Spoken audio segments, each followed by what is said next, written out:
土耳其儿童基金会编写的惊人报告反映了中国在东突厥散的同化政策。报告说，虽然中国政府否认集中营的存在，有近300万维吾尔人被拘留在这些设施里，质疑孤独的儿童，他们被关押在中共的所谓寄宿学校。中国政府已将家庭破裂作为政策。报告说，被拘留在集中营的维吾尔人已达300万，并补充说，对东突厥散的日常生活的控制和压制影响了维吾尔人、哈萨克人和其他少数群体。这些行为违反了国际法关于种族歧视的规定。该报告强调，关于被关押在集中营中的成年人的信息非常有限，而似乎无法得到关于儿童的数据。报告称，虽然很难获得有关集中营中成年人的信息和数据，但几乎不可能获得有关儿童的信息。显然，集中营政策对维吾尔社会产生不利影响，导致家庭破裂。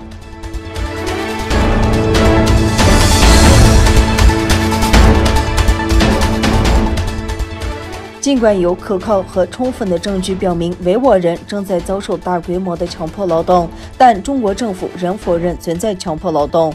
维吾尔自治区政府还在于4月30日在中国外交部举行了新闻发布会，否认维吾尔人被强迫劳动。维吾尔自治区政府发言人许桂香在一份声明中说，新疆一直遵守国际劳工组织宪章。根据国际劳工组织称，中国尚未签署该组织协议。在4月30日的会议上，维吾尔自治区服装经济学协会副主席乌布里艾山乌布里卡斯姆和伊宁一家制衣厂的雇员阿里德图拉赫梅提辩护中国的强迫劳动政策称，新疆所有民族的人民都可以自由选择工作，他们可以决定去哪里工作和如何工作。尽管中国政府否认存在强迫劳动，但他拒绝接受国际劳工组织的独立调查。近来，越来越多的国际服装企业终止与中国供应商的关系。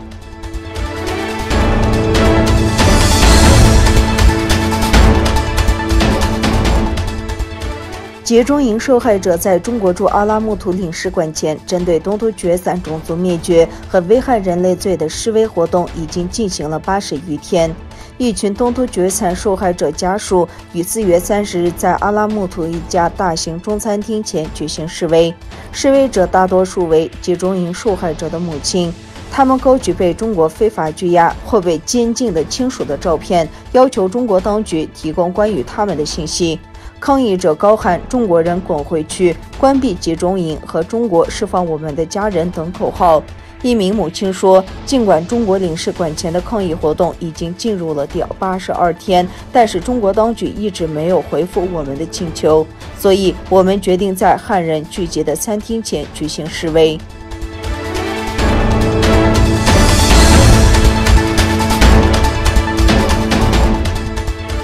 瑞典议会就维吾尔种族灭绝进行讨论。据报道，2周前，瑞典基督教民主党议员拉斯·阿达克森向瑞典外交大臣林德询问了瑞典政府关于中国在东突厥散正在进行的种族灭绝和危害人类罪的立场。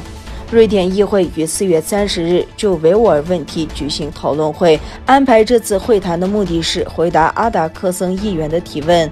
会议集中讨论了中国在东突厥散的种族灭绝政策。议员们问道，外交部长是否准备好像美国、加拿大和荷兰一样，将对维吾尔人的破坏视为种族灭绝吗？政府是否采取具体措施来停止针对维吾尔人的破坏？